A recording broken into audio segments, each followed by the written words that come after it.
haven't. Okay, wait a minute. Yeah, I think I should switch my. sound on maybe. Okay, okay, yes. Please, please. Better? Yes, Okay. fine, So, fine. namaskar to you, Hajaji. I think we connected on internet. I think after your visit to India, when you picked my book, this book, Yes. Bharatiya Janata Party, and I remember, I think you tweeted, or maybe we connected on Instagram, and since then we are talking. And I literally appreciate your knowledge of Indian culture, Indian way, Indian norms, Indian politics. In the ease you have taken the name of Yogi Adityanath. A lot of people in India can't pronounce it properly, Uh, and it sounds as if you are studying about Indian politics from quite some time. mm, And lovely to see so many students. And students, I only see the video of your professor, but it's fine. yeah. Maybe I can say hello to all of you. Hello to all the students. Right. Okay. And I will try to take this session on menti.com, right? So can I request all of you to come to Menti? And maybe if I'm able to share my screen, Yes, right? yes. Of course. Yeah, You I'll can. be Yeah. sharing my screen. And okay. Okay. Just give me a moment. All of a sudden, I see a lot of young faces. See, right? I'm not making a sacrifice, but I have refused two channels today in this salt. Right? I'm a TV panelist, Yeah, yeah. right? And if I come on TV, like any TV show is watched by at least 500,000 people, Mm, right? So I missed two TV shows, but again, to talk to an international audience, that to students, I often do it, talking to students and that to international audience. And it's also a tricky topic. It's also a tricky topic, and I think we all understand why it's a tricky topic. I think before that, this is my book, and I want to show you that my book also came in Hindi, the one of the very prominent languages, and now it's coming in other languages. Hopefully, it'll come in Bhasha or other South Asian languages soon, right? Okay. So, are you guys all on Menti? Are you all on Menti? Thank you. So that you can respond to me, it'll be easy, right? Lovely logo of your university. What is the meaning of that logo? What the logo represents, Professor? the logo represents the pen, a pen and tree of knowledge. Beautiful, Yes. Uh-huh. beautiful. Uh, In India, the tree of knowledge. That's a very common connotation. yes, From yes. Buddhist culture, also very common connotation. There's a knowledge is associated with the tree, right? So in a lot of schools, colleges, you'll find tree as a symbol, right? Yeah, So yeah. that's a.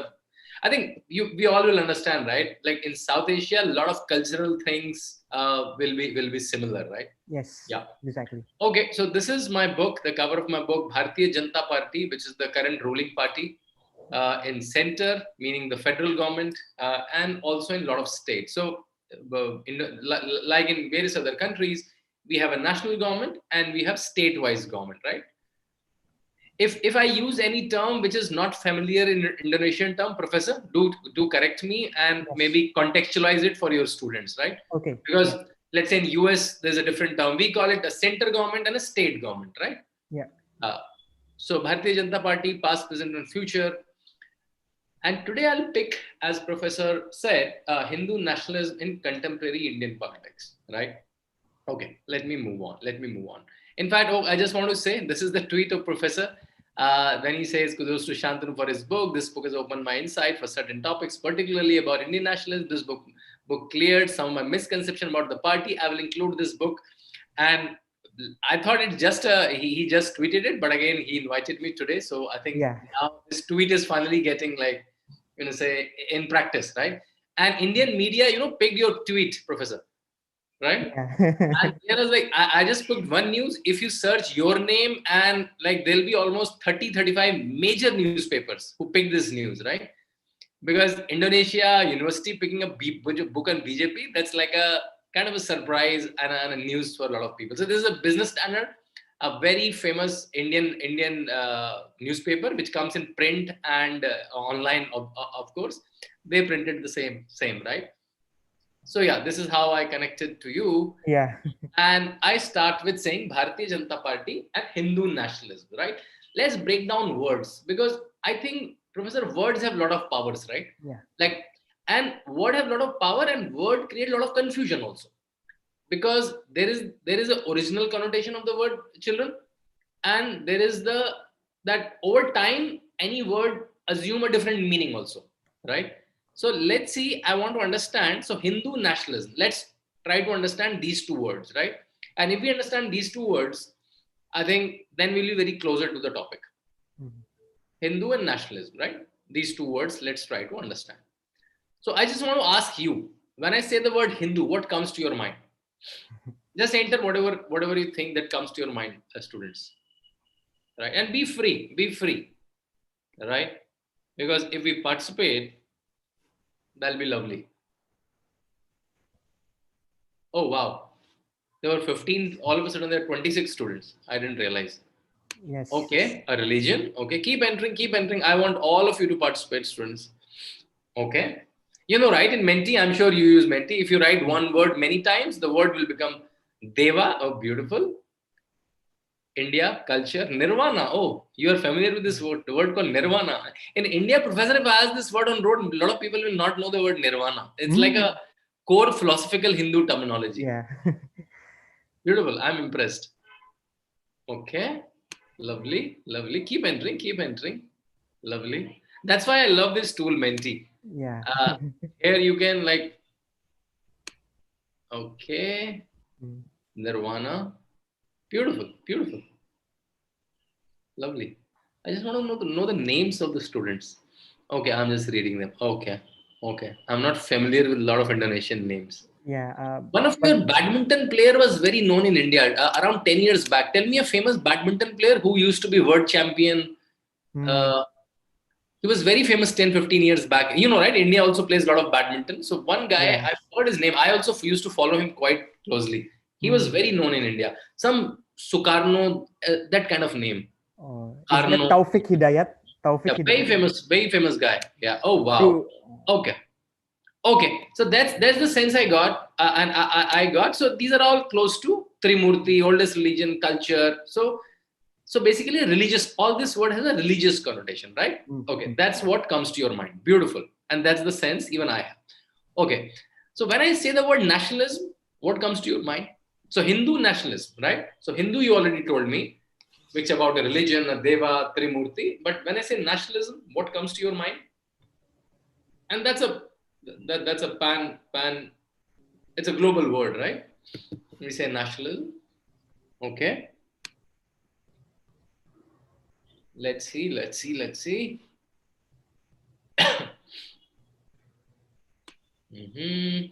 Border. Ah, that's a very interesting term. Border. Yeah. Border means boundaries, right? Mm. Boundaries, passports, visas, right? Uh-huh. Independence. Yeah. I think Indonesia and India both can relate. Yeah. We were under colonial rule, both the countries. Indonesia got independence when 1945, I think. Yes, 1945 it is. 45. We got in 47, 2 years later. So yeah. And who was your last colonizer? Japanese. Japanese. Last colonizer was Japanese, right? Yes, Okay. Japanese. Okay. Uh-huh. For us, we all know it's British, right? Okay. So freedom, independence, love for country, motherland, border, pride, trust. And this is very interesting, Professor, because a lot of people these days constitute nationalism in a very negative way. And Mm. I don't understand that, right? Love for your country is a good thing, right? The country is your identity, students, right? Yeah, we are what we are, and there's a major role of our countries and country as a culture. I also agree with you. Love for your country, freedom, and yeah, I agree with you. Okay, so when I say Hindu nationalism, let me just go back. This is Hindu. So some nationalism, some love for country, which is coming out of religion, right? That's the word normally means, right? But is it the real meaning or not? Let's explore. I have a habit of basically eliciting the answer from students themselves, right? I'll not tell. You yourself in the process will find out that what I'm trying to convey. Students, is my accent speed okay? That's fine enough for me. Fine Okay. enough. fine For enough. a student, it's fine, right? Okay. Yeah. Accent, I can't change much. I got what I got. But the speed, I may change maybe. Right. Okay. Okay. Now tell me, what is the original meaning or reference of the word Hindu? People living on the other side of River Sindhu, people who follow a certain religion, people who follow Hinduism. Sorry, it was Hinduism, it got cut. People who lived in Bharat or India. What do you think the word Hindu means? Right? Okay. House looks divided. I want a divided house because that's why then the debate will happen, right? Apologies, I'm just sipping my tea also along with. No worries, Ji. I also miss masala tea so much. In fact, yeah, I was talking in a college yesterday. I was their judge, so they sent a very interesting Darjeeling tea, a very good box as like a token of gift. So I just boiled it, and my wife gave me as like because I have to speak a lot. They say, okay, keep your throat well. Okay, let me change into percentages. Okay, people who follow a certain religion, people who are living on the other side of Sindhu, people who live in Bharat, people who follow Hinduism. Okay. Uh-huh. Okay. Students, you will be very surprised. The word Hindu is given by the people who came from outside, starting from trade. They came from, India was a very rich country, right? India used to produce very good silk, very good clothes, spices. A lot of people used to good trade. And when a lot of people came from Persia side, mean the today's Middle East or the countries like Saudi Arabia, Iraq, Iran, Turkey, those areas, right? We call it Middle East, right? When they came to India, there's a river here. This blue one, there's a river. It's called Sindhu. What is called? Sindhu, right? And in their pronunciation, they call it Hindu. And anyone who's living beyond this on the right side of Sindhu, they started calling them Hindu. Anyone. No religion connotation. And in English, they started calling them later River Indus. Isn't it interesting? So the word Sindhu, which became Hindu because of their pronunciation, the people who came from almost this side of the word, they did not pronounce the word Sindhu properly, and they started calling Hindu everyone, right? Everyone, right? They started calling them, and this started, you can say, 6th century, 7th, 8th century, right? It started. Okay. So now you think, what is Hindu? Just the word. Now, how it's understood today, how Hindu is the word Hindu understood today is different. I'm just taking you to the history, right? So what is the history of the word Hindu? Okay, so now you tell me, oh, sorry. Now you tell me, original reference of the word Hindu is geographical or religious?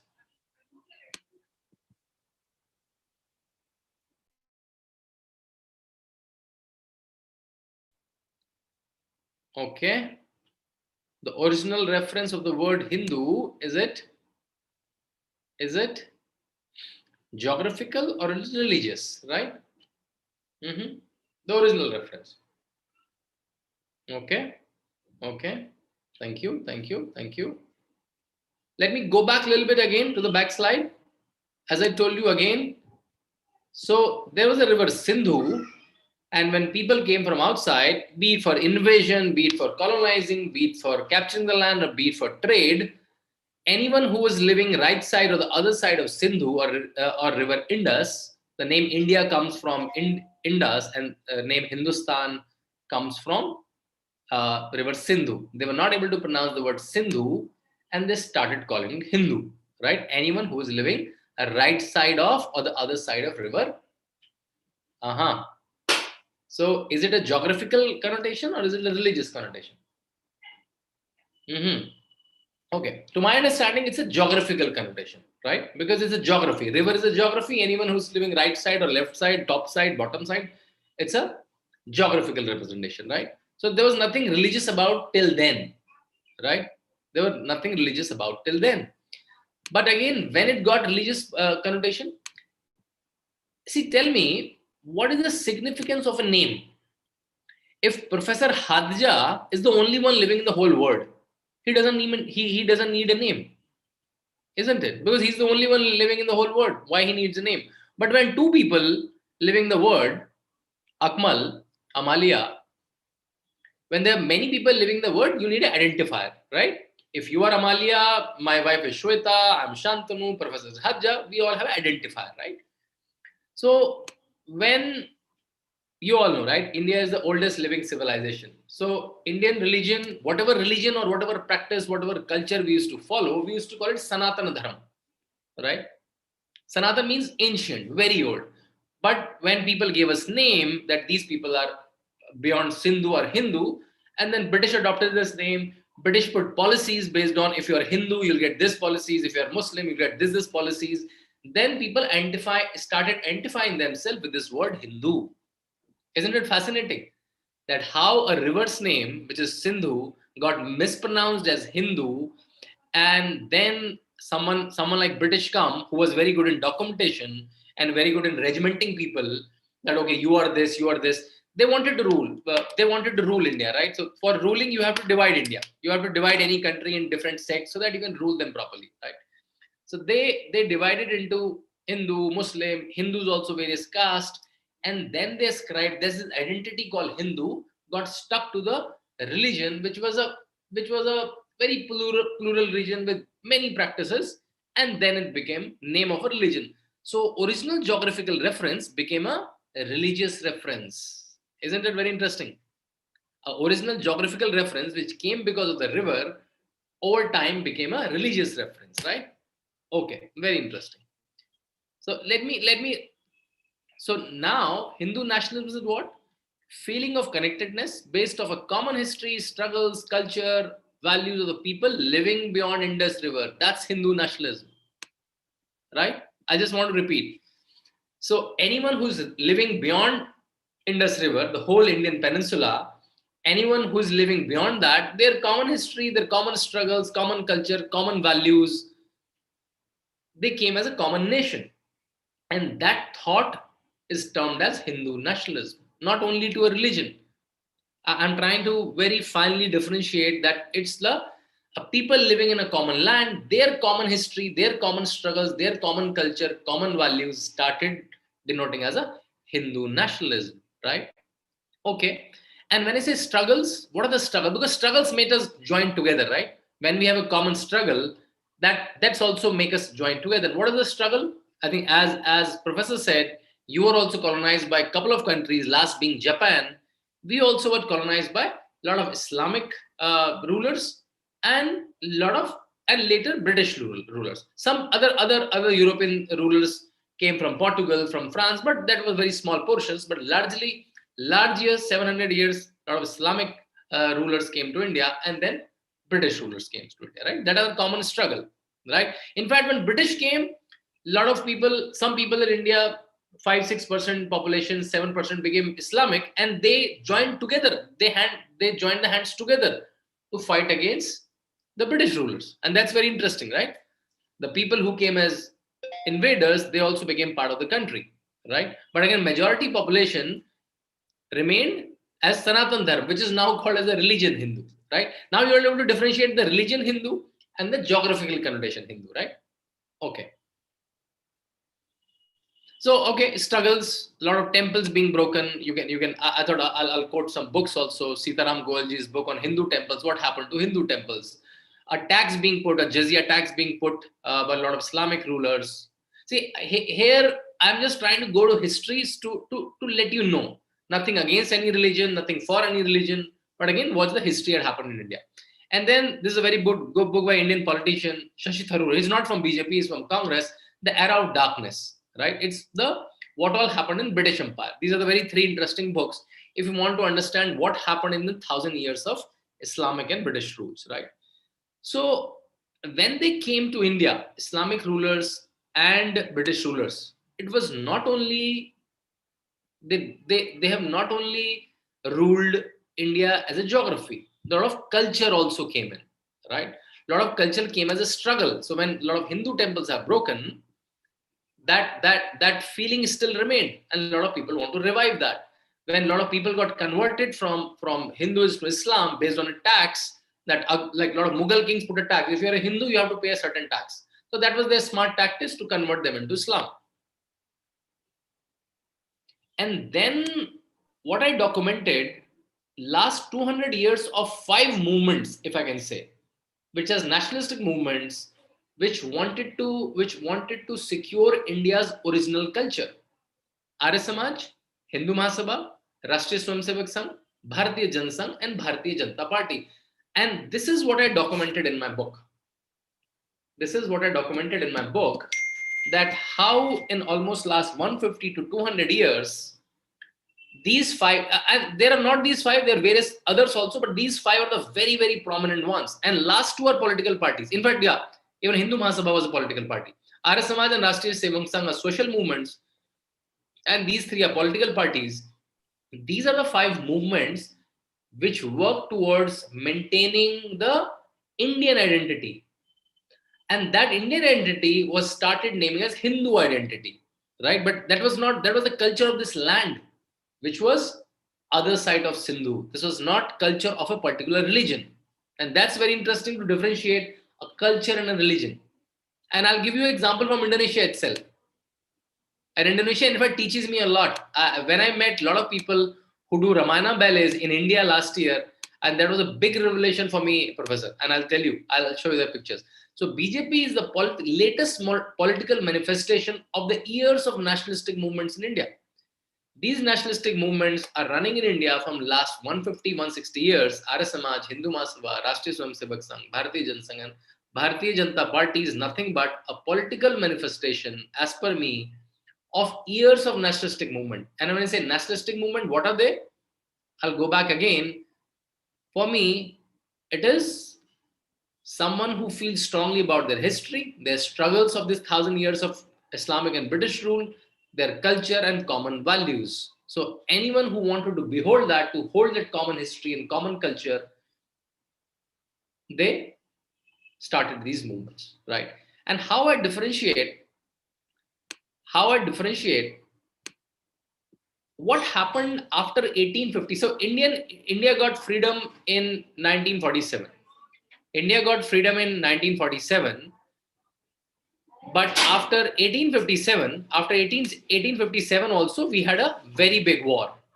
It's called the Indian War of Independence against British. And three things came out. Three things came out of that.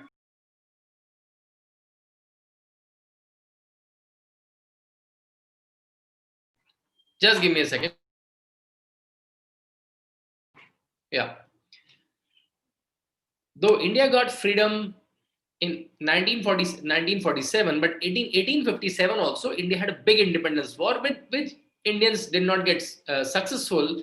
But only change was earlier the British company, East India Company was ruling India in certain fashion. Then the British government started ruling India directly, right? Three things came out of 1857 war.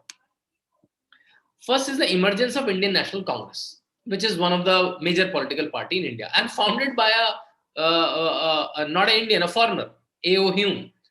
Founded by a foreigner, A.O. Hume, right? And then emergence of elite Muslim leadership under Sir Syed Ahmad. This is a very important person in Indian history. And then emergence of nationalistic movements. So these are the three things that emerged out of 1857. And till now in India, that is the history of India. Why Indian National Congress came? Indian National Congress came basically so that something like 1857 did not happen again. 1857 is almost like a rebel inside the army. British Army had Indian soldiers.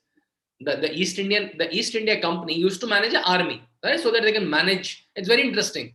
A company or a corporate or a private company is having an army, right? So that through force they can run their businesses, right? So their army obviously have Indian soldiers, right? So after that, British people decided that such outbursts should not happen. So they created a club, a discussion forum, so that people can discuss and you'll get to know what people are thinking. So that an outburst should not happen all of a sudden, right? So to feel what is the society thinking, so that even Indians have a say in what is happening in India, a slight say in what is happening in India. For that purpose, Indian National Congress was formed by a foreigner. Now, in 1857, even Hindus and Muslims were together fighting against the British. Less Muslims, but Muslims are also there, part of the 1857 Indian War of Independence. By the time they were living in India for quite some time, right? But after that, the Muslim elite leadership emerged. When I say elite, who are rich, who are landlords, who are owners, and one of the prominent person was there, Sir Sayyid Ahmed, very important character. And he had two options.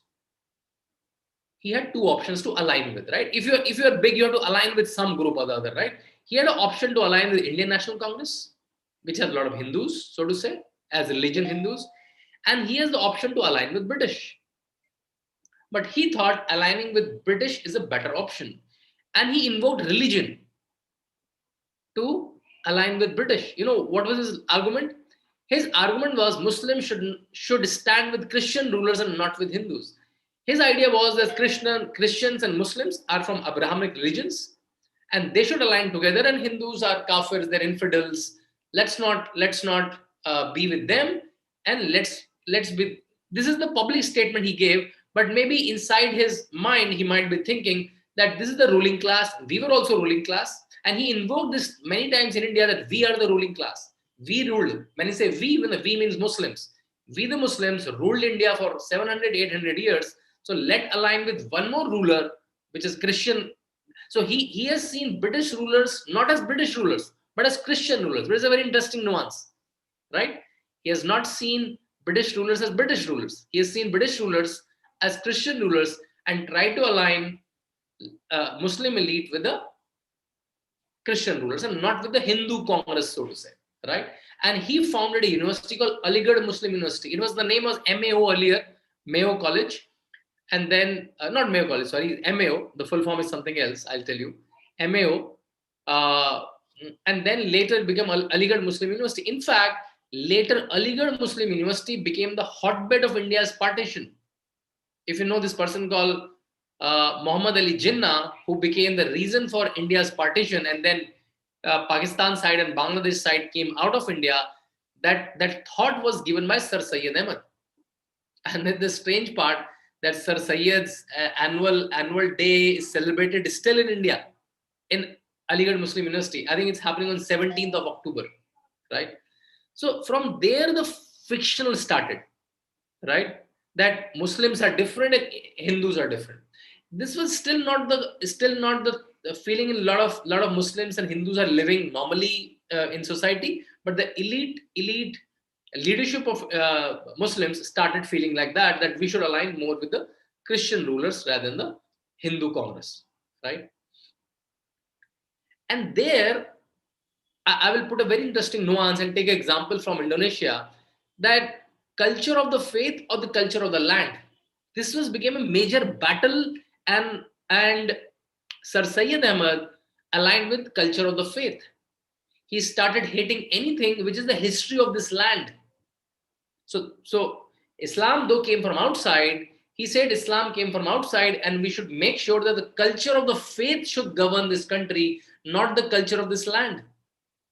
You're able to appreciate culture of the land and culture of the faith. So every faith has its own culture, right? Islam is its own culture, Hindu is its own culture, Christianity, Buddhism, their own culture, right? But there is a culture of the history of the land also, right? Indonesia was not always Islamic, and it might be having a pre-Islamic history also, right? So but for Sir Sayyid Ahmed, any reform, you know what is the meaning of reform for him? That leave Hindi, leave Hinduism, leave Hindu traditions. That was the meaning of reform for him, right? And he aligned with British Christians. He never called British as the British rulers. He called them Christian rulers, which is a very interesting nuance, right? And I want to ask you a question here. Whose statue is this? You have seen this statue? I will give you the option. You have seen this statue? Whose statue is this? Sukarno, Jesus, Rama, or Buddha?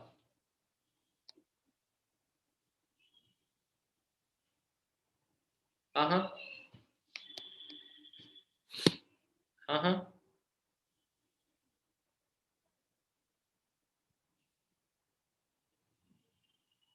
Uh-huh. Keep answering, keep answering. If you keep responding, they'll give me a strength, right? All of you, there's so many of you. All of you have to respond. And if you're not on Menti, let me give the link again.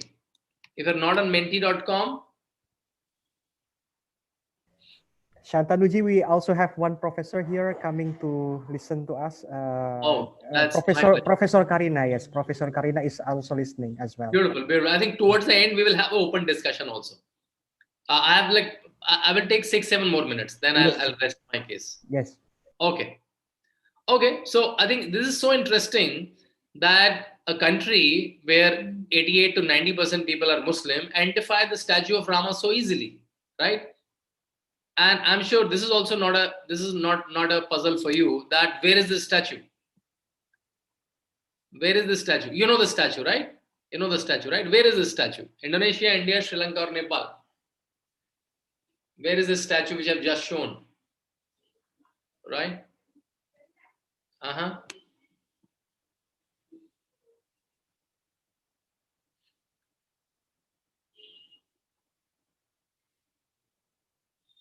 Beautiful. This statue is in Bali, Indonesia, which is interesting. This statue is in Bali, Indonesia. I think in botanical garden. Right? Right. And that's so interesting. So, and I learned a very interesting phrase from this team from Yogyakarta. And I forgot the name of this person. He's a very famous person in Indonesia, I think. Yeah, he runs a ballet which does a Ramayana ballet from last 43 years every day. Which runs a Ramayana ballet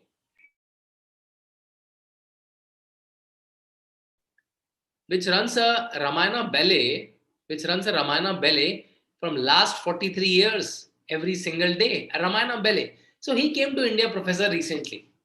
In fact, that was one of my last outing before COVID. that was in January.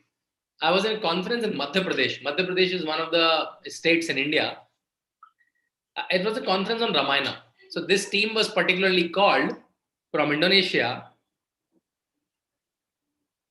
and they performed a beautiful ballet on Ramayana. We all know, I'm sure you all know, Ramayana is a very, very old, ancient Indian Hindu text, right? Sanatana Dharma text.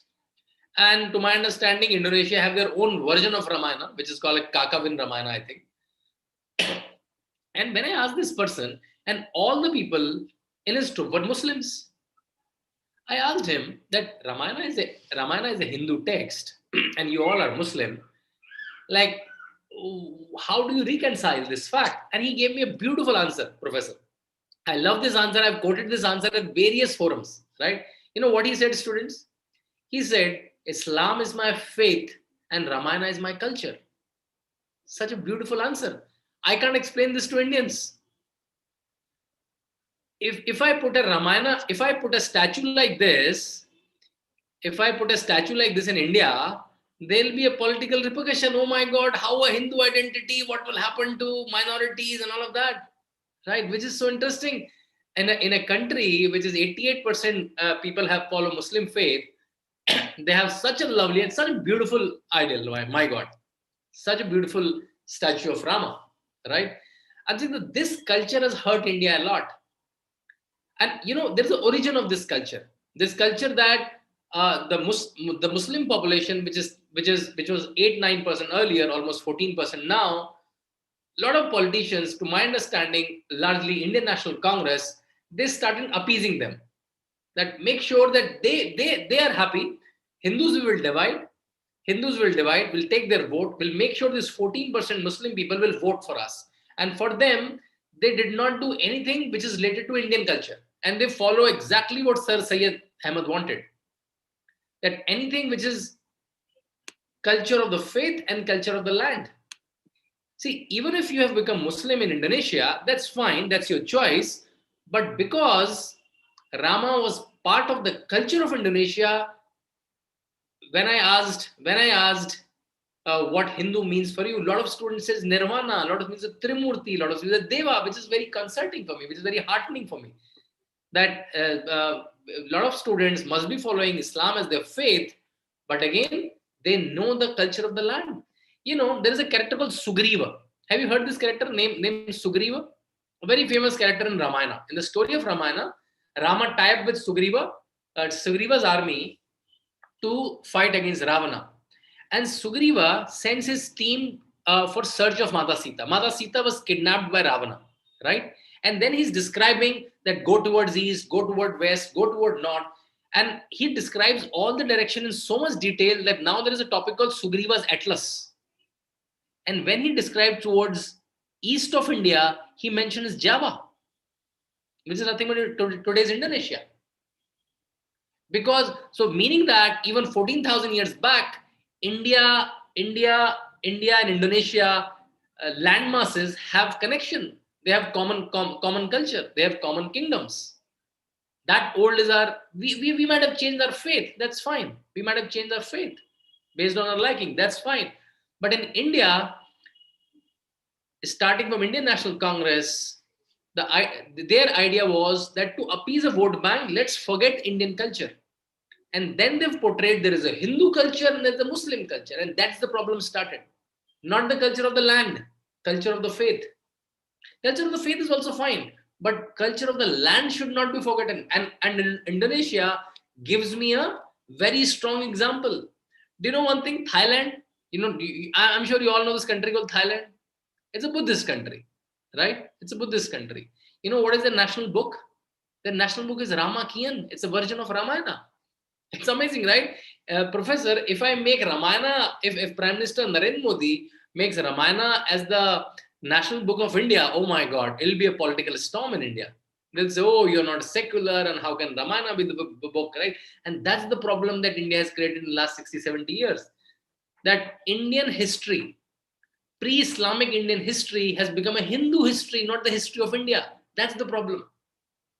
A country like Indonesia, which has a majority Muslim population, they don't have any problem with Jogjakarta. These beautiful artists don't have any problem doing a belly of Ramayana. Botanical Garden of Bali very proudly put the statue of Rama, right? In India, if I put a statue of Rama in even Ayodhya, a lot of people say a lot of things.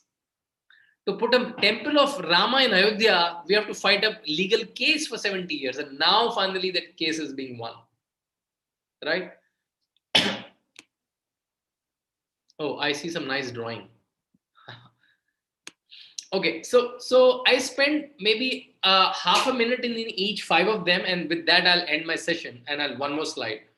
Right? So these are the 5 major movements that happened to restore the original essence of India, the original culture of India, the original nationalistic flavor of India. Arya Samaj, Hindu Mahasabha, Rashtriya Swayamsevak Sangh, Bharatiya Janata Sangh, and Bharatiya Janata Party.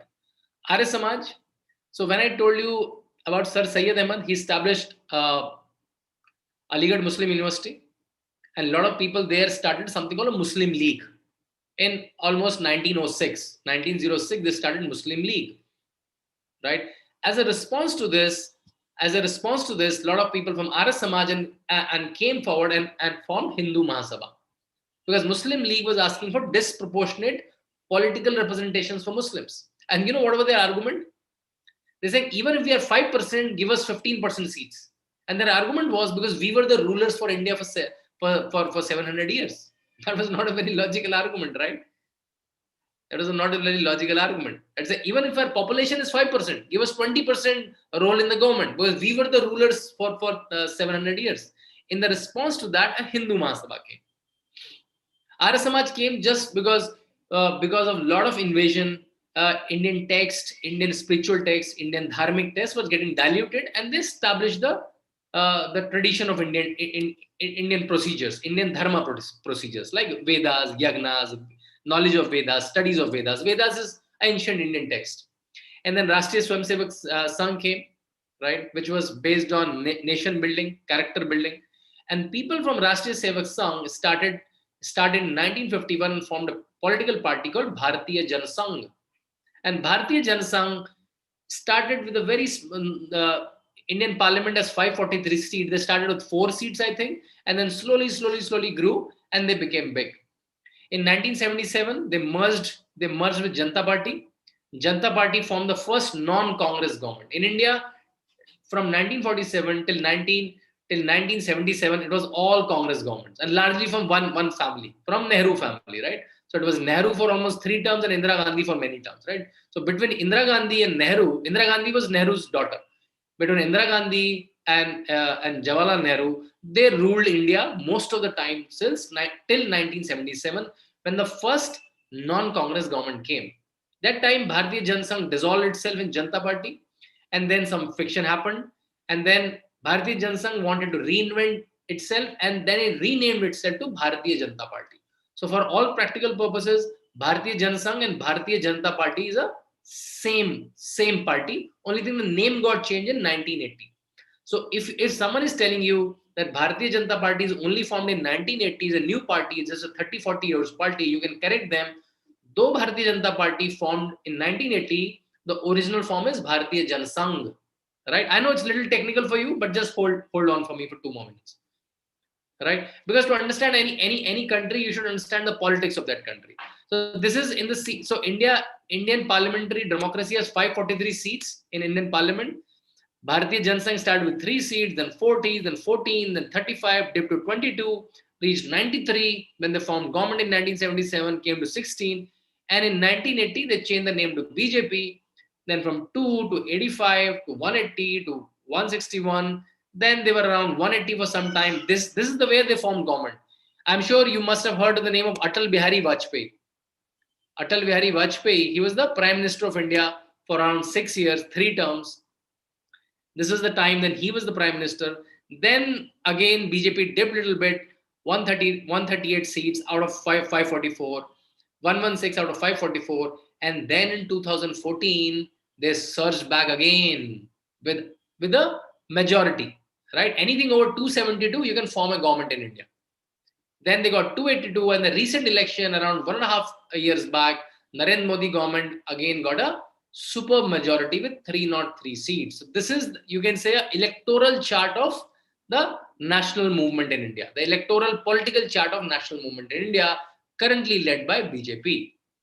Now I'll go to my last slide. I'm sure you all know the name of Narendra Modi, who's the current Prime Minister of India.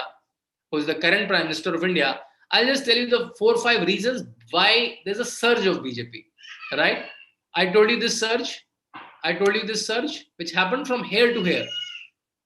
There's a huge surge, right? From 166 to 282 to 303, right? What is the reason? The reason is the following.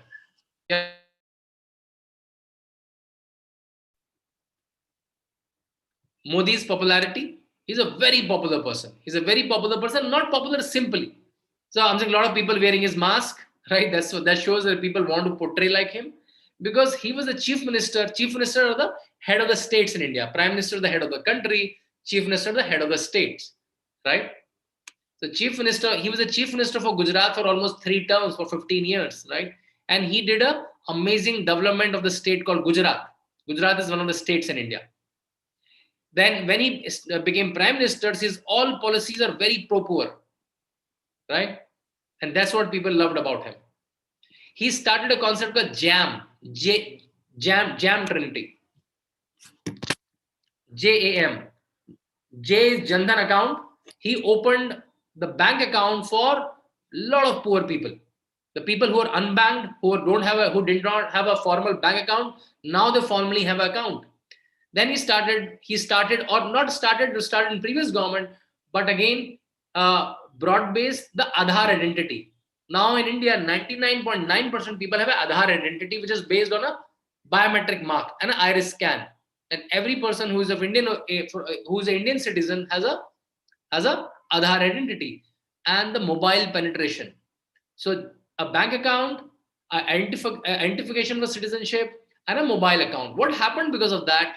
A lot of policies, a lot of money, like a scholarship amount, like a pension scheme, like any kind of scheme that government is giving, the cash is directly going to the account of the person. Because earlier there was a lot of corruption. Rajiv Gandhi in 1984 told that when 1 paisa starts from government of India, only 14 paisa reaches, which is from $100, only 14 cents will reach, or only $14 will reach the poor. And now because of Jandhan account, Aadhaar identification, and mobile phones in every hand, now Narendra Modi government is able to transfer a lot of cash transfers. So cash transfers made him very popular, right? And again, a very strong foreign policy. I'm sure I try to pick the picture of your president, Mr. Joko. Hopefully, I picked the correct picture, right? So he meeting with lot of international. He's creating very goodwill with South Asian countries, with America, with Middle East, with UK, a lot of European powers, right? And that has become a very strong point for Narendra Modi. He has made in last 6 years India very strong foreign policy wise. And then his pro-Indian culture policies. He was not in the trap that I will want to take this vote or that vote. He said a very interesting line in Hindi: "Sabka saath, sabka vikas."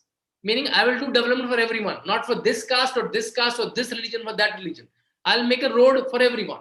I will give toilets to everyone. I'll give education to everyone. I will not appease everyone. There's no appeasement for any particular group. It'll be development for every group in the country, and that made him popular among every class, every religion, right? So yeah, I think that's in short the history of BJP. And as I told you, these are the 4 5 major movements, from Arya Samaj to Hindu Mahasabha to Rashtriya Swayamsevak Sangh to Bharatiya Janata to Bharatiya Janata Party, right? Okay. I think so. This is what I wanted to present briefly. I think now I want to take questions and want to understand how people feel about it, how students feel about it. Right. So Okay. yeah. Maybe Professor, you can ask some question. Maybe so that because you understand your students more than Yes. me, what they Yes. might have understood, what they might not understood. So based on that, I will maybe I can clarify more points. Okay. Thank you so much, Shantanuji, for spending time with us and also explaining in depth about Hindu nationalism. Really appreciate that you took time with us instead of attending TV panels. You usually attend TV panels in Republic in many channels to explain about Indian politics, but we really appreciate that you came together with us and also have a good time with our students. Actually, Shantanuji, we are discussing about Hindu nationalism this morning with my students. We are discussing writings from Lal Balpal, for example, and also writing from Sri Aurobindo and also Rabindranath Tagore. We are also discussing Savarkar as well, and we appreciate that you also trying to explain this issue in Indian perspective, so that student could have a fairer understanding about what is currently happening with BJP and Hindu nationalism as well. So students, I would like to open for questions if there are anyone who would like to ask the questions or comments related to Hindu nationalism in India.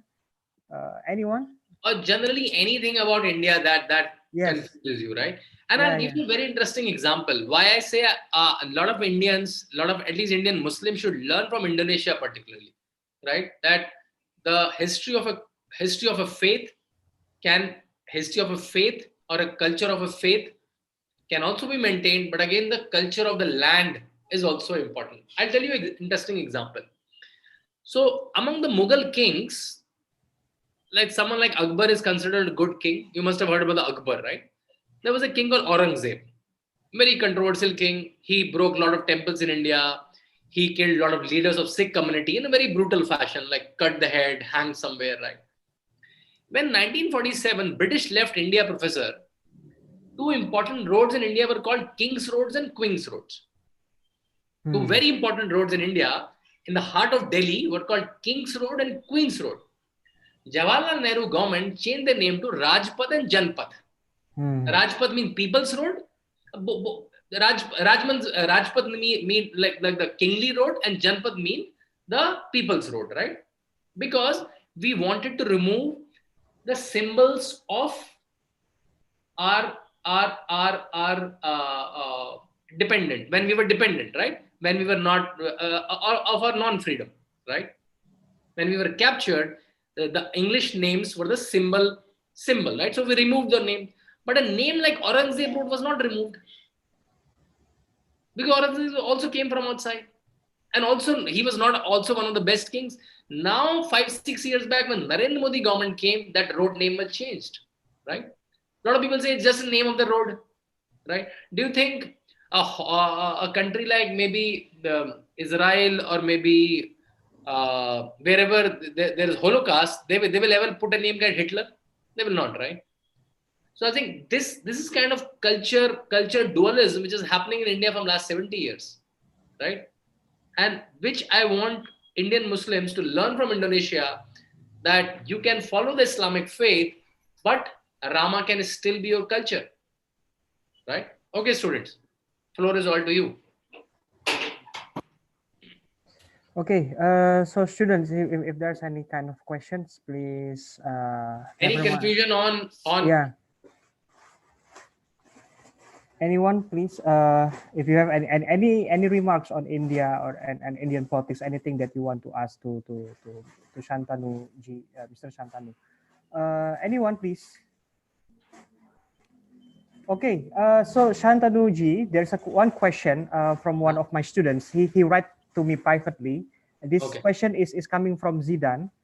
okay, Uh, he asked you a question about you have explained that BJP has made a lot of things, a lot of policy that is directed toward the poor section of the community, right, and also the lower castes as well. yeah, So how this relates to the how this would impact to the influence of communist and also socialist party in India, because my students knows that uh, many times that these people coming from lower caste and also from the poor section of community, they are tend to choose party coming from communist or a socialist ideology. How BJP has responded to that, Shantanu? so I think if I will try to understand the question, I will say, is BJP more towards communism or towards capitalism, right? That also, I think, one of the nuance of the question, right? Yeah. Yeah, Oh, yes, yeah, yes. yeah. So that's a very interesting question, right? So students, in 1947, when India got its freedom, it has a choice. Will it follow American model of free market or capital led economy, or will it follow a Soviet model? Will it follow a Soviet model of Russia or socialism, right? It had two options. Nehru chose the option of socialism, right? Nehru chose the option of socialism. And that's why India has become a very government led country, right? And that also made India poor because India was not run by markets. And when Narendra Modi came, he has a choice that which economic model will he pursue. And when a country is being run in a certain fashion for 65, 70 years, you can't come and change it in a one day, right? Otherwise, it will topple. So what he did, he started recognizing the role of industry in a very good way.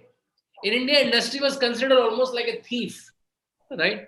In Indian movies, the industrialists are considered as thief. If you watch Indian movies, Professor, I'm sure, I don't know how popular are Indian movies in Indonesia. Yeah.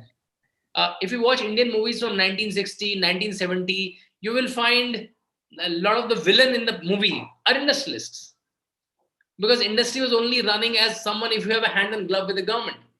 Industries were never glamorized, right?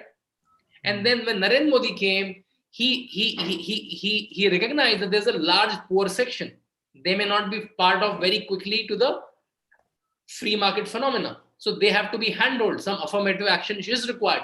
Till the time I bring them to a level that they can also be part of a free economic movement, he also made sure that Indian industry sector develops. So in last 6 years, India's ranking in ease of doing business. It's a ranking by World Bank and how easily business can be done. India was after 100. Now India is close to 50. Just in 5, 6 years, India has jumped almost 40, 50 ranks. So doing businesses in India has become easy.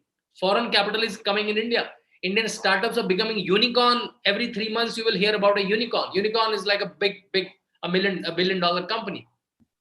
Startups are coming in India, right? But at the same time, a lot of people, because of the socialist phenomena, which were poor, Narendra Modi made sure that the pro-poor policies are also there, but without corruption. That's why he had a scheme that convert the policy into cash transfer and give directly in the bank account of the people. So that you can, because otherwise, if 100 rupees will start from the center government's exchequer, only 10% of will reach the poor. But now there are bank accounts, there are Aadhaar identity. So if I am Shantanu, Shantanu will only get the money because there is an identification with my thumbnail, my iris scan, right? And there is a message on the mobile which can validate it, right? So technology-based welfare policies are still running, right? But he's parallelly also developing the market so that after some time, even without government policies, a lot of poor people can shift to lower middle class and then to middle class and to the rich, right? So that's how systematically he's pushing India to from a developing country to a developed country. Thank you for a beautiful question. I also see a question, but I can't read. I can understand it from Mohammad Rehan. I think in the Oh, chat no, you can translate it. okay. Okay, so that is not a question, G. That is a note to students if they want to ask. They just can ask in the chat box, and I will translate it. So coming to the second question, G, from Gufron, one of my students also. So he is asking this question. So Hindu nationalism grows so fast because of the figure, not from the idea of the party itself. So does Modi really contributes to the BJP surge, or is there anything behind the BJP's ideology that actually contribute to the BJP rise? G. Oh, that's a beautiful question. Whoever has asked, claps for the question. Yeah. And this is generally the case worldwide. This is a global question also. Like, is it Trump or is it Republic Party? Yeah. Like, is it Angela Merkel or is it her Democratic Christian Democratic Party? Is it Narendra Modi or is it Bharatiya Janata Party? Beautiful question. Is it the person or is it the ideology? Right? Yeah. See, professor and the students, I think we all look up for a hero in life, don't we? When we watch a movie, I don't know how developed is Indonesian cinema and how people watch. Do we have a developed Indonesian cinema or not? I'm sure must be. There must be a very developed Indonesian cinema, and must be Hollywood movies also must be watched in Indonesia, right?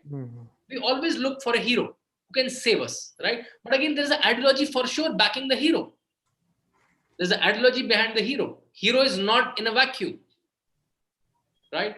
So it's a mixture of both. It's not that BJP did not have heroes before. BJP had a hero in form of Atal Bihari Vajpayee, in form of Lal Krishna Advani. And if you mention about my other book, The Monk Who Became Chief Minister, he's emerging as a future hero. Mr. Amit Shah, who is the Home Minister of India, he's emerging as a hero. So ideology is certainly there, which is, as I told you, pro-Indian culture policy. That what is the ancient culture of India? Pre-Islamic also. We will take a lot of people from, if there's something good from Islamic culture, we will take it for sure. If there is something good from Islamic culture, we will take it for sure. But India is one of the longest surviving civilization. A lot of temples in India are 3,000 years old, 4,000 years old. A lot of texts in India, Vedas are almost 20,000-30,000 years old.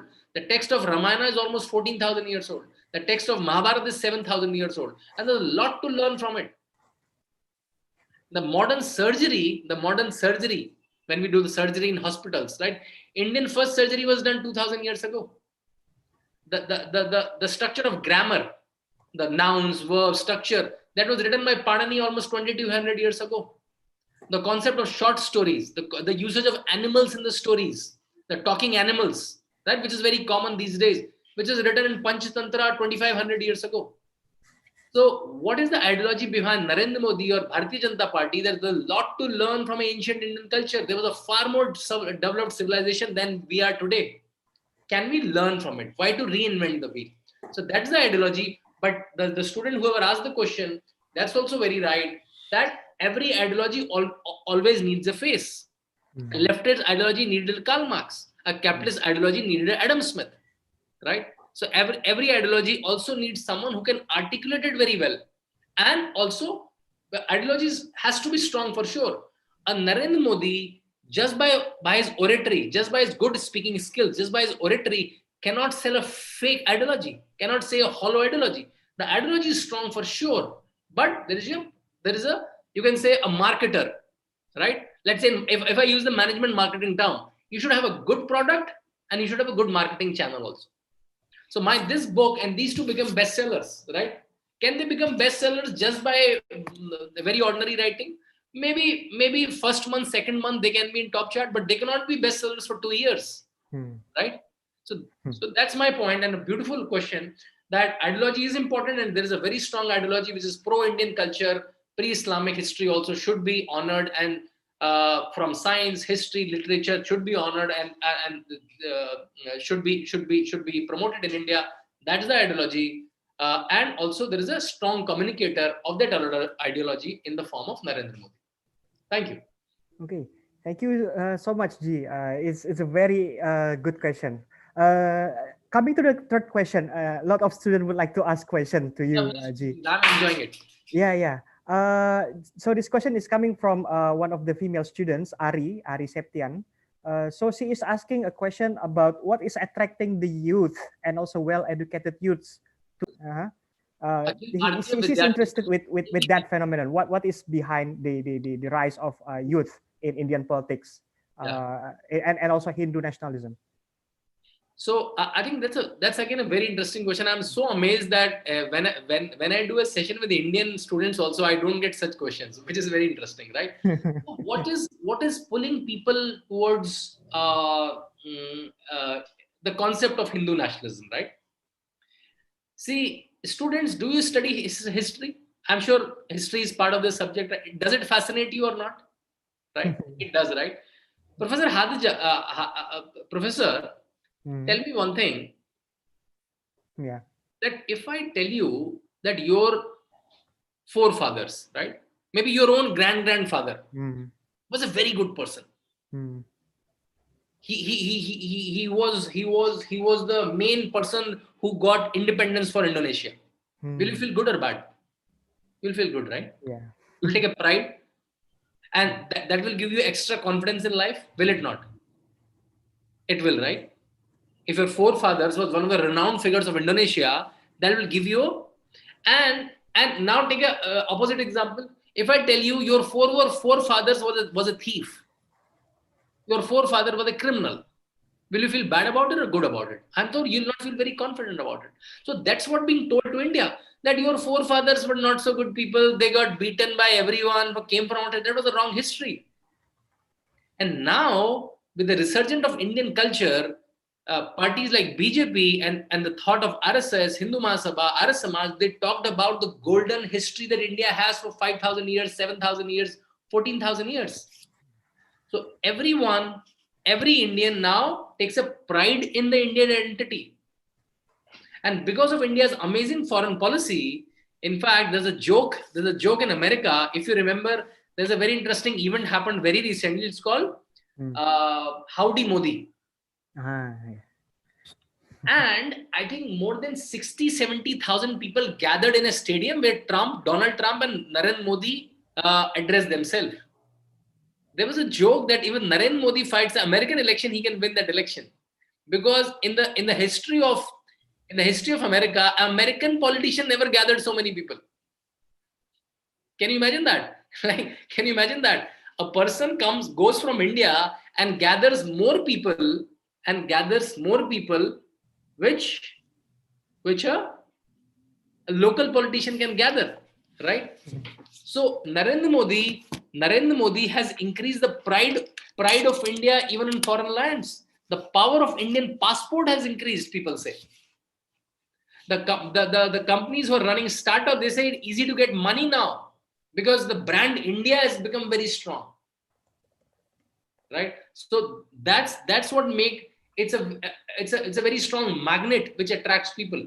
First, the image that Narendra Modi has created of India outside, rapid development that's happening in Narendra Modi's time, be it infrastructure, be it people coming out of poverty, India's image on foreign land, and the whole Hindu nationalism philosophy, which is making citizens of India take pride in its golden culture, in its golden history, right? So these are the 2-3 elements which is making a rapid popularity of this new thought, and which was suppressed from last 70 years because of the opposite thought, very left-leaning thought, which was very anti-Indian past.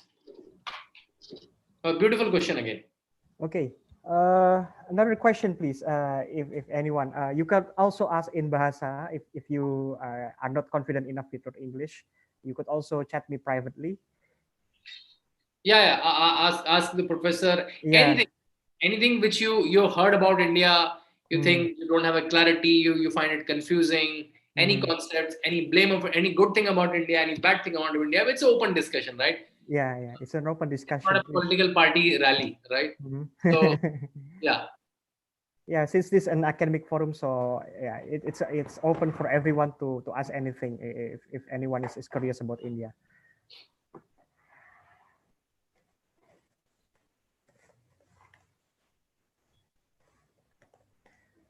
Is there anyone, please? Any question? We haven't got any question, G, from YouTube. We are also live on YouTube right now. There are currently 4 people watching, but there's no question yet from people who are watching in YouTube. not a problem. Uh-huh. So another thing, G, I think it's very interesting to also talk about the position of Muslim in current Modi government. So what do you have anything to say about the Muslim position in current Modi government? Because people here in Indonesia always saying that Modi is trying to discriminate against the Muslim. Modi is trying to annihilate Muslim from politics. Those kinds of discourse. Do you think that is true, or do you have something to say about that? Yeah. So I think that's a tricky question. I was waiting for that, in fact. Yeah. Some student will ask it. Mhm. So one of the blames that Narendra Modi, not only in last 6 years since he's running his political life, that comes to that he's against the 14% minority population. Mm. Right now, a lot of academicians are coming that any population which is more than 5% is not a minority, anyways, right? But again, anyways, is he against a Muslim population, right? What happened? I'll go back to the history in India. See, it's a clash of civilization that we all have to agree, Professor, right? When Muslim people came from outside, they came as invaders. They burned. They broke a lot of temples. Almost the count is almost 40,000 temples. Mughals put a tax called jizya tax to convert Hindus into Muslims. Right? There are a lot of animosity between them, and then slowly, both the communities settled, and they're starting living together. Right? That happens in any two civilizations clash. Mm. They adopted a lot of our things, we adopted a lot of their things. But India is one of the only country which has not become Christian, which has not become Muslim. The whole world is Muslim or Hindu or Buddhist, which is the religion came from India, and very similar to Hindu religion. In fact, Buddha is considered one of the avatars of Vishnu, right? So India was able to accommodate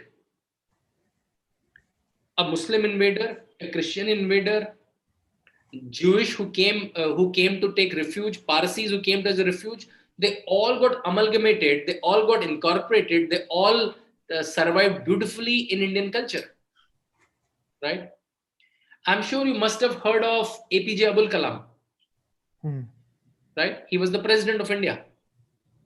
I'm sure if you watch cricket, it's a very popular game in India. In Indian national team, always there are 3, 4 major Muslim players. If you watch Indian television, I'm sure you must have heard of Shah Rukh Khan, Salman Khan. These are very popular movie actors in India. If you go to journalism, many prominent journalists in India are Muslims. In High Court of India and Supreme Court of India, there are Muslim judges. In Indian politics, even in BJP, they're Muslim politicians. The party which is considered anti-Muslim, they have Muslim politicians. So India as a country, if you see all five, six, what do you say, fields of prominence like judiciary, politicians, bureaucrats, judges, actors, cricketers, sportsmen, you find Muslims everywhere. But similarly, is not the case in Pakistan. Pakistan, let me know the name of a Hindu politician who is very prominent. Let me know the name of a Hindu cricketer. Let me know the name of a Hindu or a non-Muslim superstar in any field. And India, that's possible because of the accommodative nature of Hindu culture. Hindu culture by its nature is very accommodative, and BJP represent that. That's why that's why Narendra Modi's core statement, core motto is "Sabka Saath, Sabka Vikas." That I will walk with everyone. And his core statement: development for everyone, but appeasement for none. I will not work for this community or that community. I will work for Indians. That's why he says that if 1.3 billion Indians will walk one step, India will walk 1.3 billion steps. But again, the narrative which is going from last many years that he's anti-Muslim, he's anti-Muslim, he's anti-Muslim, now it's getting faded. Now it's getting faded.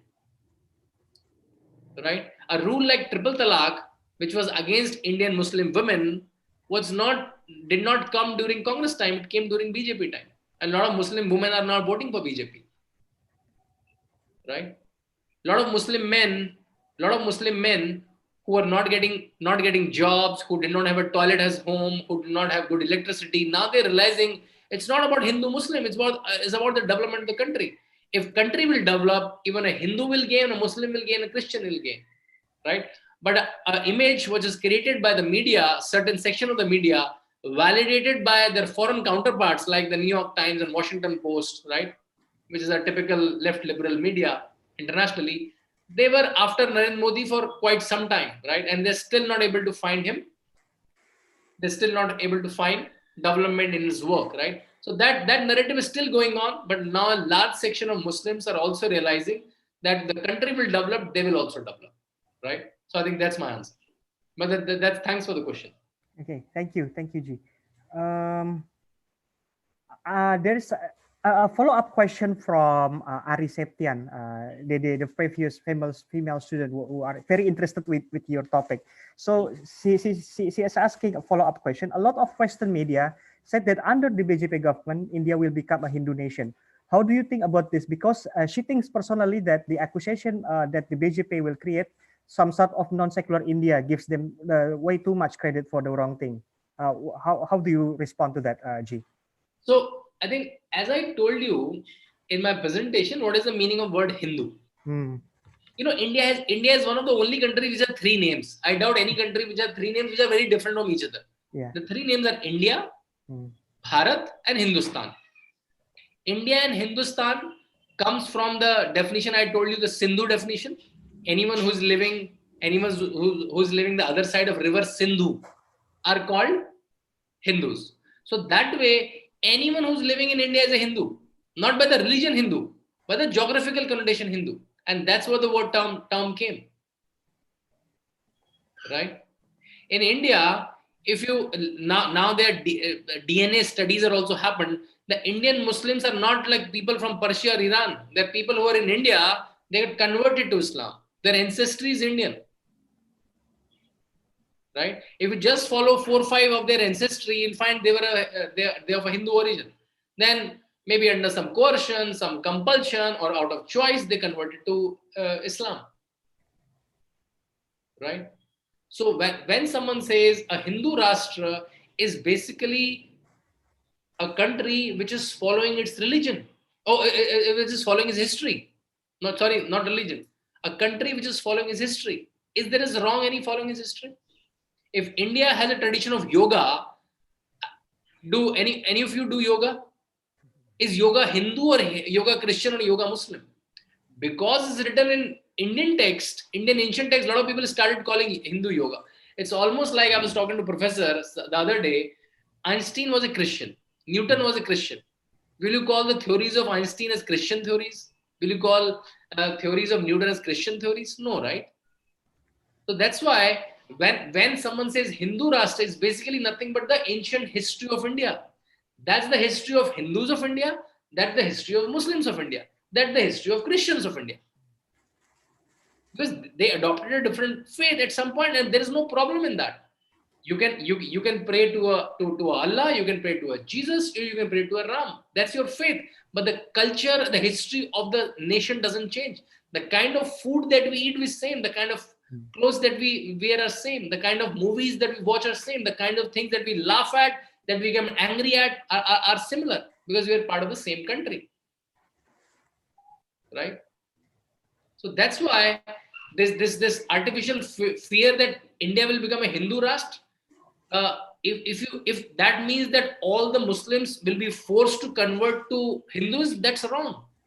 In fact, in India, Professor, Muslim Hindu population is decreasing in every sense, and Muslim population increasing, though by a small amount, 0.4%, but 5%. But again, statistically, Hindu population is decreasing and Muslim population is increasing, and Christian population almost constant, right?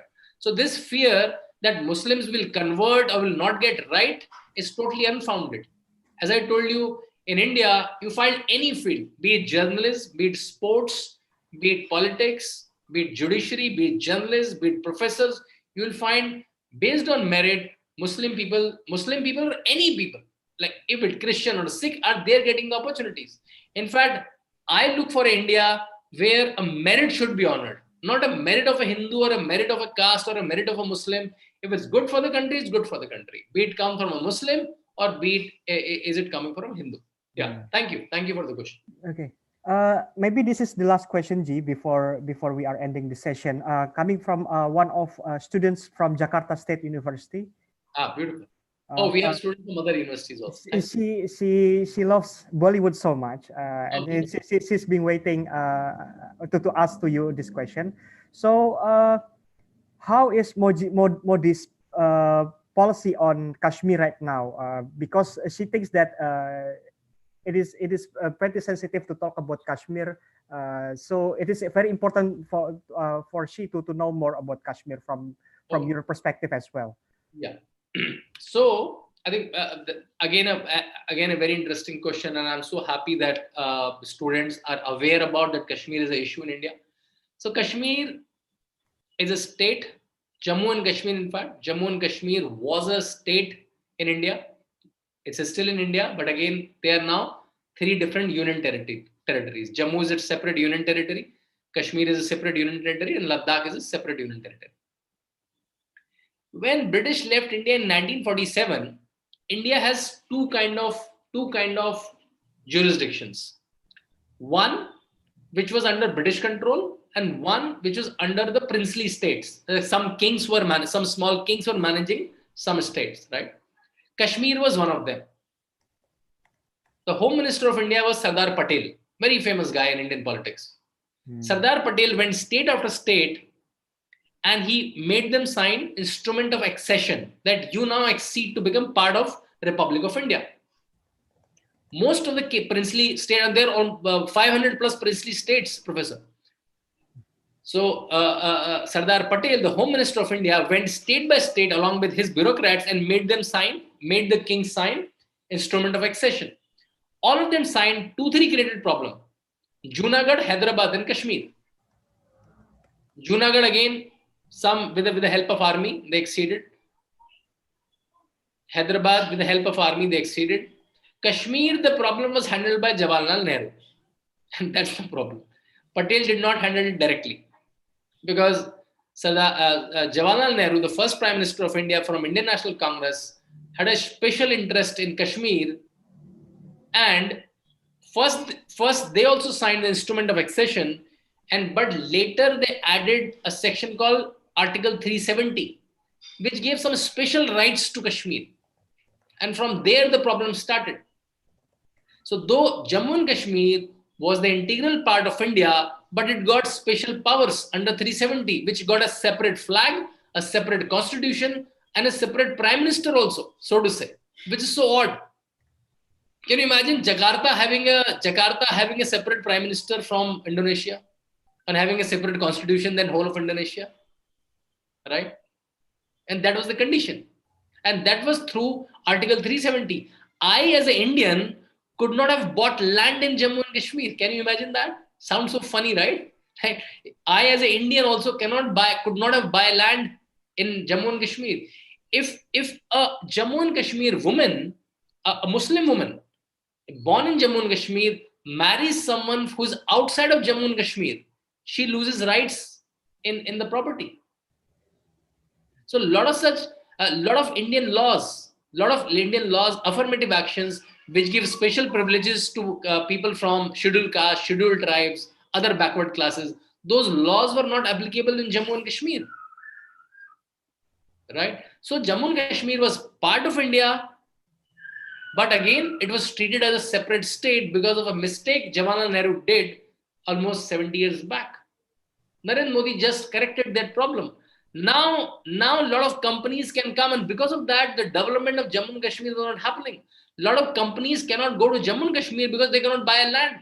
Only a Jammu and Kashmir person can buy a land in Jammu and Kashmir. Even a Muslim person cannot go.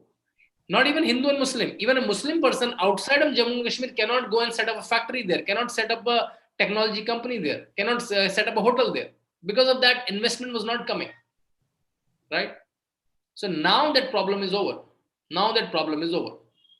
So that's my stand on Jammu and Kashmir, that under Narendra Modi, finally the development of Jammu and Kashmir, which was unfurled, the human rights in Jammu and Kashmir for scheduled caste people, for scheduled tribe people, for other backward classes, which were curtailed till now under the garb of Article 370 is now removed, and now the development of Jammu and Kashmir will unfurl. And people of Jammu and Kashmir are slowly realizing that. Thank you for the question. Okay, one last question, Ji, from one of my students, Nadia Yahya. She's asking, how could Modi and BJP experience defeat in Delhi during the last election in 2020 when Kejriwal once again emerged as a winner in last CM election in Delhi in 2020? Could you expand that a bit? First of all, I'm so surprised that a student knows about a state politics, which is yeah. so right. This is one of the states in India, right? Among 30 states in India, this is one of the states in India. Just give me a second. Yeah. So Delhi is just one of the states in India among so many states, right?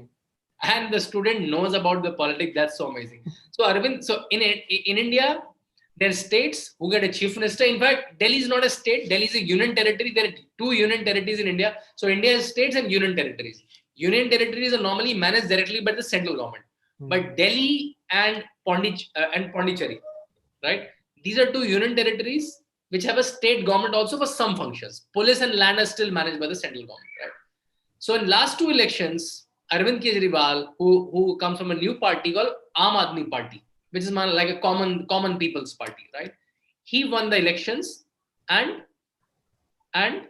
he became the chief minister. And that's the beauty of Indian democracy, that people want that, okay, and very interestingly, I'll tell you a very interesting thing. In 2019, the central election happened, Professor, right? And there are 7 Lok Sabha seats, 7 parliamentary seats in Delhi, and all of them are won by BJP. And a year later, in 2020, Delhi election happened. And out of 70 MLA seats, the member of Legislative Assembly, BJP got some 7-8 seats only. So this is very interesting, that people are nuanced enough. The people are smart enough to choose that which government are they choosing. They are not blindly voting. They know, the people knew that Narendra Modi is good for the center, and among the available leadership of Delhi in BJP, they found that Arvind Kejriwal is a better option.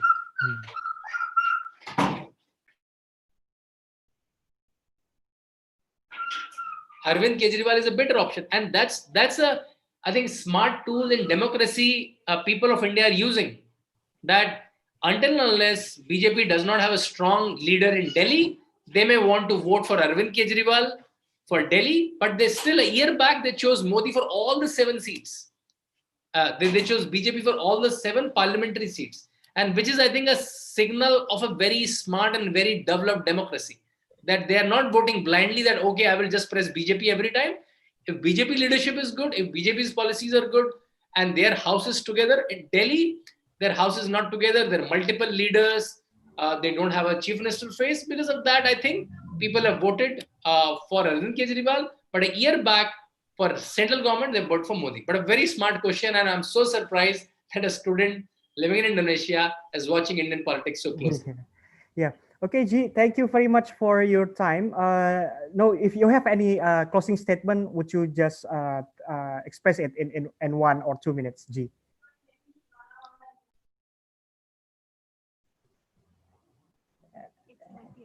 Any concluding statement, G? Yeah. If you have. So I think first of all, thanks a lot for having me and patiently hearing me, Yeah. and not only patiently hearing me, asking some such nuanced question, which I may not even get in an Indian audience, like from Delhi elections, from how Narendra Modi, his face is only making BJP popular, or is the ideology of BJP?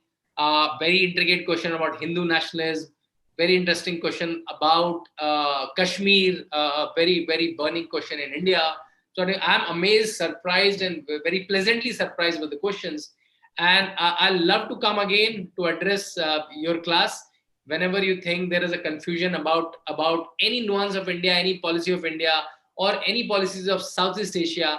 I love to come. Hopefully, this lockdown, this COVID will be over soon, and hopefully I'll love to travel to Indonesia sometime and try to meet you and your students and watch the Ramayana ballet in Yogyakarta also. Yes, of course. Yeah, we will be waiting here in Yogyakarta. So, thank you so much, G, for joining us from Delhi. Before we are ending the session, could we take a group picture together? Could everyone please open their camera so that we can take a Oh yeah, that'll be picture lovely. together? Yeah. If it's possible, please turn on your camera because I would like to take a group picture of all of us. If you are not, All the students must be joining from their homes, right? yeah. Most of the students are joining from their homes. G. So I'll see so many Indonesian homes also. Yeah. Is there anyone? If you are not able to open your camera, that's fine. That's fine enough for me. But you are okay with opening your camera? Please open your camera because I would like to take some picture. So there are students coming from 2 class G from the 2018 batch and also 2019 batch. Oh, beautiful. Okay, and so what are the students of? They are all students of IR. yeah, they are also students of IR. Yes. Beautiful. Lovely. Okay, so let me take the picture. Is anyone ready? One. Okay, I'm still waiting for everyone to open their camera, please. They're opening. Okay, they're opening. Okay. Yeah. Okay. Can we start now? Okay. 3, 2, 1. All right. Another picture. 1, 3, 2, 1. Okay. Thank you very much, everyone, for joining the session. Shantanuji, we appreciate you so much for spending time with us. 26 or 40 of us. We are having most fun with you, and hopefully we can welcome you in Yogyakarta. Dhanyavad ji, we are really waiting to see you in Yogyakarta directly. Thank you. I'm eager to